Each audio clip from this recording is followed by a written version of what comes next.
Yeah, go we're on film. You don't know the law. You don't have to have drugs on your money seized. You don't have to be involved in a crime. You do? No, you don't. No, you don't. You don't know the law. You don't know the law. And if I might ask you just one small favour, if I could ask you to hit that subscribe button and the like button, that helps to spread my video to a wider audience, because it's just me. I create these videos for you. I take a lot of time and effort to research them, read about them, create them. Please do subscribe and enjoy the video. Okay, so this video is somewhat disappointing and somewhat embarrassing in a number of ways. Now, I support the police when they have a difficult job to do. I try not to be too critical, but it's really difficult here to look at a video where there is such an argument about what is really quite a simple issue, or it should be for the police at least. Now, I'm going to talk about the law in just a moment. In fact, I'll give you a brief overview, then I'll play the rest of the video, then I'll give you a bit more detailed talk about the law and what I think about what's going on here. Because, as I say, this is really disappointing. Now, a very broad, overarching caveat. Obviously, I'm relying on this video and what's said in this video. I don't know all the facts, and that doesn't mean I need people in the comments saying, "Ah, barrister commenting without knowing all the facts." I can comment on what I see, and I can use that as a springboard to tell you what the law says. And on the face of it, what it appears to me to have happened in this video, without making any findings of fact. Of course, I'm not a tribunal, I'm not a judge here. I'm not saying this is what happened, and I'm certainly not saying the police have definitively done something wrong. I'll just say on the face of it, what it appears to me. I have to say that, of course. So very broadly speaking, let me show you this first. So very broadly speaking, there are two powers of seizure that the police have. There are a number of them, you understand, and these are two of them. There is a general power of seizure under Section 19 of the Police and Criminal Evidence Act 1984, and that would include cash in this situation. But there is also the Proceeds of Crime Act, which, again, I think is one of the reasons that this video is somewhat embarrassing and somewhat awkward on the whole. There's the Proceeds of Crime Act, which specifically deals with the seizure of cash under Section 294, but a specific amount for specific reasons. And so I will come to talk about those in this video. But first of all, let's go back and let's watch the rest of this video. And then I'll talk about it in a bit more detail. So what grounds are you using for money laundering? You just anyone over £1,000 you can have, because if you haven't got a valid reason to have it, you don't work for £1,000. You don't have to have a reason to hold money. Well, we can seize it and we can investigate why you've got £1,000 cash, and then you can, and you can, if you can prove it, you just get it back. But you're obviously, it's an investigation. We'll have to get into use about it. What are you investigating? Why you've got £1,000. There's no law against saying you can have £1,000. Well, you've got to have a reason to investigate. Yeah, well, we believe that you've £1,000. What do you believe? I believe that it's linked to drugs myself. Oh, do you? And what grounds have you got to believe that? Well, that's what we'll investigate. We're going to sit you down and get drugs. Have you found any drugs? Over £1,000. If you've got over £1,000 in your car, we can seize that under money laundering. If I have drugs on me, no, you can seize it anyway. That's different. No, that's the Proceeds of Crime Act. That's different. That's a proceeds of crime. Do you understand what an act is? But if you had drugs on you now, the money would be seized as part of the drug dealing. Proceeds of crime. This is money. This is money laundering. No, we can seize it for you to prove why you got £1,000. I don't have to prove anything. You have to prove that I've done something wrong. You do. Innocent shall prove innocent. We'll take it, and then you can discuss all that later, can't we? We'll give you your Form A's. Don't worry about it. We'll all get investigated. That's if you've got over £1,000. You might not even have over £1,000. That's why we can't seize it. It's roughly about £1,000. Well, we'll find out now, won't we? Right, so then that obviously loops back to the bit that you saw at the beginning, because that's how the clip worked, etc. It was a hook at the beginning and then the rest of it. So now there were a few things said there that were broadly correct, and there are a few things that I would take issue with. I'll go through the video and I'll give you some of my views in just a moment, but I will jump to the law first, and then with that in mind, then we can come back to the video and I'll pick apart really the bits that I've talked about and whether I think there's any issue with any of those. With the caveat, I'm not drawing conclusions, I'm not stating facts, and this is not intended to be specific advice or specifically directing or derailing this in any way. So let's first jump back to the law. Let's look at the Police and Criminal Evidence Act 1984. There is a general power of seizure under Section 19. Now, think of this, that a crime may have been committed, or they're investigating a crime that may have been committed. They obviously, firstly, there'll be powers to search. Those are found elsewhere. Search of the person, search of the vehicle, search of the premises, etc. And so long as that they are lawfully on any premises, which would include any power to be on those premises, and that's found elsewhere in PACE. But so long as that's the case, there's a general power of seizure. Now, this is exercisable by a constable, not just by anybody. And there are two subtly different sections here, subsection 2 and 3. Constable may seize anything which is on the premises if he's got reasonable grounds for believing A, it's been obtained in consequence of the commission of an offence, and that it's necessary to seize it to prevent it being concealed, lost, damaged, altered, or destroyed. In the alternative, under 3, constable may seize anything which is on the premises if he's got reasonable grounds for believing that it's evidence in relation to an offence that he's investigating, or any other offence, and it's necessary to seize it in order to prevent the evidence being concealed, lost, altered, or destroyed.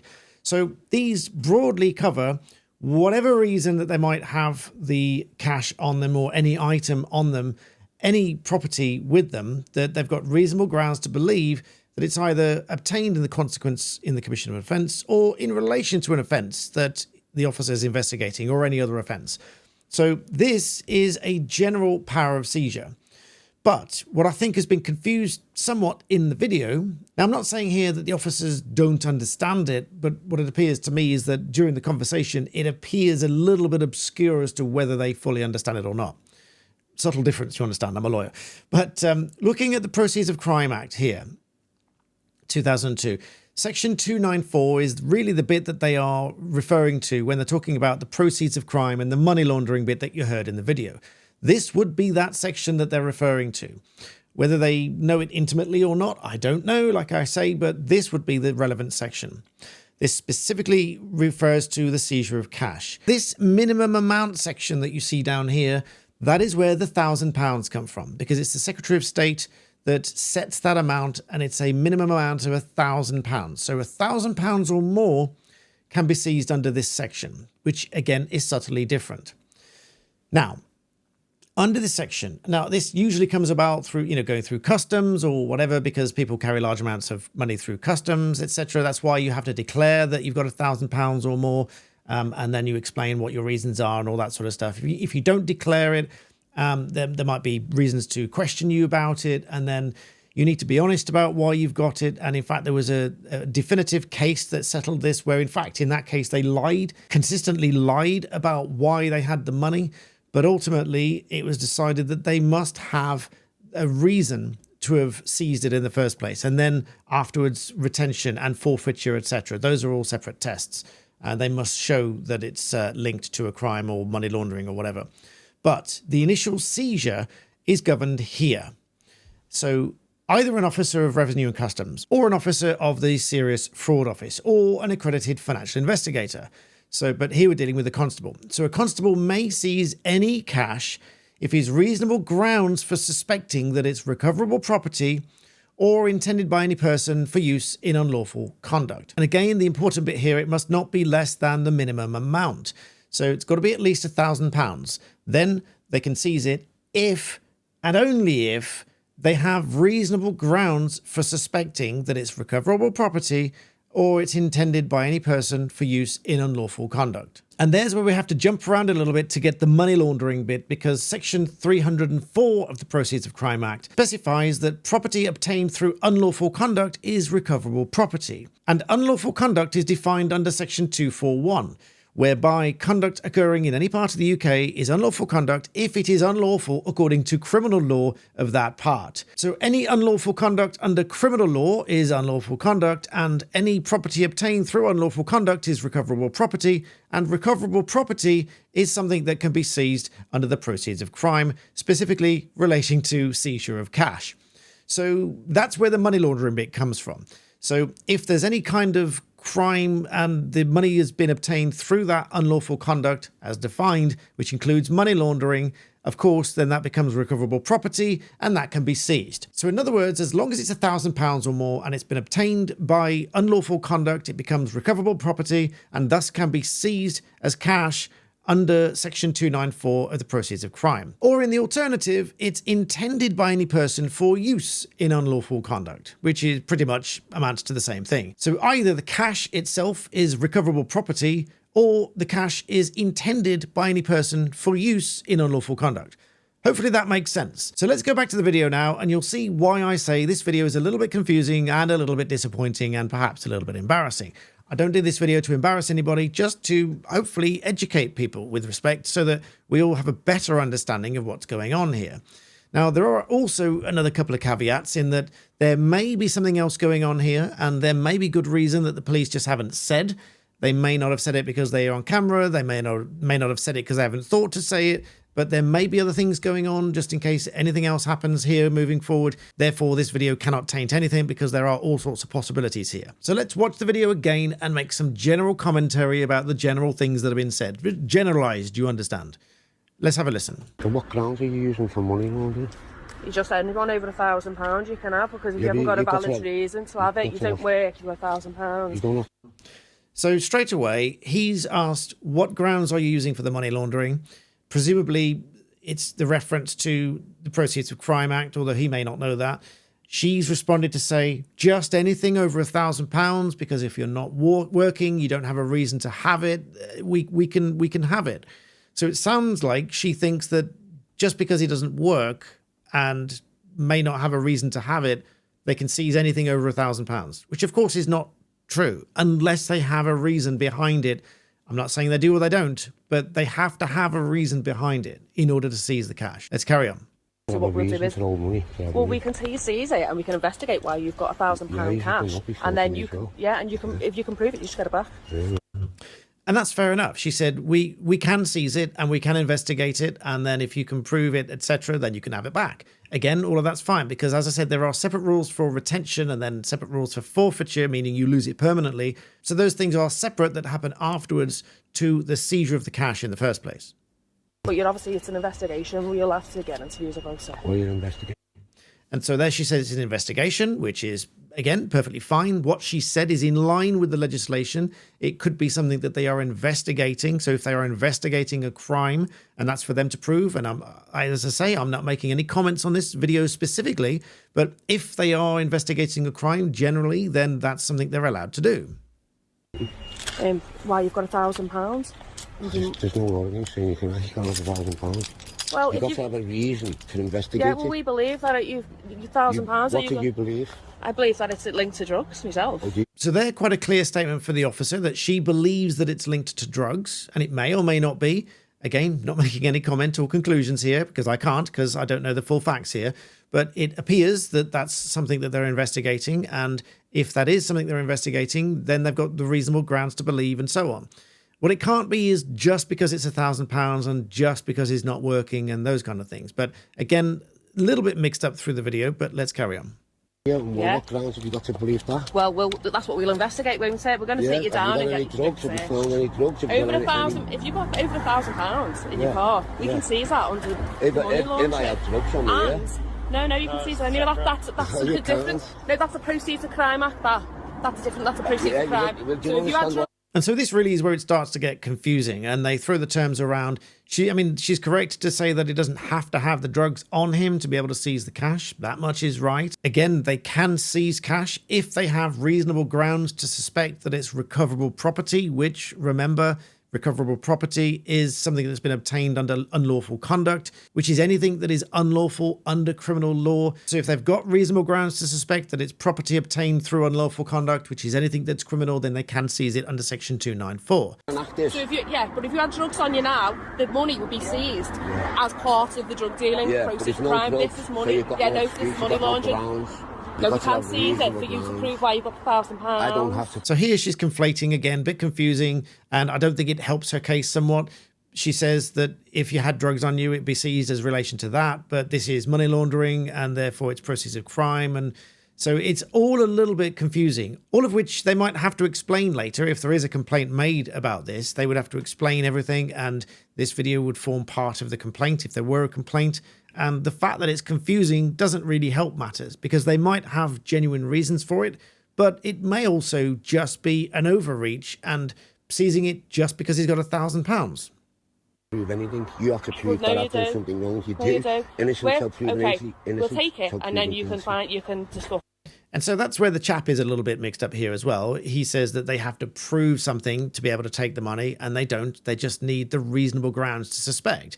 All the while, it's reasonable grounds to suspect. Now, the more that somebody doesn't explain why they've got cash, now here's a very general conversation, you understand. Now, you've seen videos before where someone just can't explain why they've got something, or they won't explain why they've got something, and there's a conversation, and because they're obstructive, or because they won't explain or can't explain, and usually cases where it's £10,000, £20,000, or in one of the cases, I think it was £40,000 in the definitive case. It was a lot of money and they couldn't explain it. In fact, what they did was lie about it. And so obviously lying about it or not explaining it doesn't really help the situation. But that's where the law gets really interesting, because there was a case that was appealed to the High Court specifically about seizure under this section, where, as I mentioned before, there were lies told and there was a belief that it was to do with criminal activity, and even that ended up being the finding of the court. But then there was the question as to whether they had to show that it was linked to criminal activity. So let's have a brief look through this. Stick with me, because this is really interesting and it may inspire some of you to study law. So broad facts of this case. In 2006, the appellant, who's the person that had the cash seized, was stopped at the airport with £40,000 cash in a handbag, wrapped in a handbag dust cover. It was in 3 bundles, £25,000 in casino wrappings, £5,000 in a different casino wrappings, and £10,000 unwrapped. A customs officer spoke to the appellant, who said that the money belonged to her mother, who'd lent it to her uncle to open a restaurant in the UK. The monies represented the repayment of the loan and had been given to her by her uncle over a period of 9 months. Following further investigation, the officer seized the cash pursuant to the powers under this Act that I've been talking about here, 294 of the Proceeds of Crime Act. Long story short, the court found that the account given at the airport was a lie. And so the court made the following finding. In considering the context in which the lies were told at the airport, we find on a balance of probabilities that the lies in themselves, in the context of the other matters above, establish that the source of the money is criminal activity. In the circumstances, we find that there's an irresistible inference that the £40,000 seized from the applicant at the airport was property obtained through unlawful conduct, and this appeal's dismissed. Now, the really important bit from this chunk here that led the lower courts to their conclusion, hence resulting in an appeal, is this bit here, where they said, we find that it may well have been the proceeds of money laundering. It may well have been. So was that enough? That was the real question. So that led to the case being stated to the High Court. The High Court saying here, the issue before this court is whether such a finding is sufficient for the purpose of 242. Remember, that's the property obtained through unlawful conduct section. Whether that is sufficient for the purposes of that section. It is the appellant's case that the finding does not satisfy the provision and that it fails to identify one of a number of kinds of conduct that would have been unlawful. So they had to specify what the conduct was and whether that conduct must have been unlawful. It's the respondent's case that the finding of criminal activity as the source of cash is sufficient for the purpose of that section. So the case stated to the High Court here for the question. Remember, when stating a case, it's asking the High Court to answer a legal question, which may then found an appeal. The court said the case stated raised 4 questions for consideration, and having analysed the issues, it considers that these 4 really amount to 1 question. So here's the key question. In a case of cash forfeiture, remember the forfeiture is subtly different from the seizure, but in the case of cash forfeiture, does a customs officer have to show that the property seized was obtained through conduct of one of a number of kinds, each of which would have been unlawful, or is it sufficient that the officer to point to criminal conduct of an unspecified kind? Jumping to the conclusion at the end, applying the section here, which I'll come back to in a second, the court said, applying this, our answer to the question is as follows. In a case of cash forfeiture, a customs officer does have to show that the property seized was obtained through conduct of one of a number of kinds, each of which would have been unlawful conduct. And that's under this bit here, which says it is not necessary to show that the conduct is of a particular kind if it is shown that the property was obtained through conduct of one of a number of kinds, each of which would have been unlawful conduct. So if they can say it was obtained in one of these different ways, then they don't need to say what it was, so long as each of them was unlawful. So the court ultimately said it can't be unspecified. It can't just be, well, you must have had it for some unlawful reason because you've got the cash. It's got to be one of a number of kinds, each of which would be unlawful conduct. So hopefully that answers the question, but also shows why the video is a bit confusing. If you didn't quite follow the video on the law here, please watch it again, and hopefully you will, but that's why it's not straightforward. So that is why watching a video like that, no one can just jump to a conclusion, especially when a lot of the terms are being thrown around and we're not quite sure what any of the parties within the video actually mean. So I'm being as fair as I can. The video was somewhat unclear. It was a little bit mixed up. And in any event, I won't and I can't draw any conclusions on that case. I'm only commenting very generally. But that said, let me know what you think about this in general in the comments, you understand. Please do remember to subscribe to the channel. And as always, thank you for watching.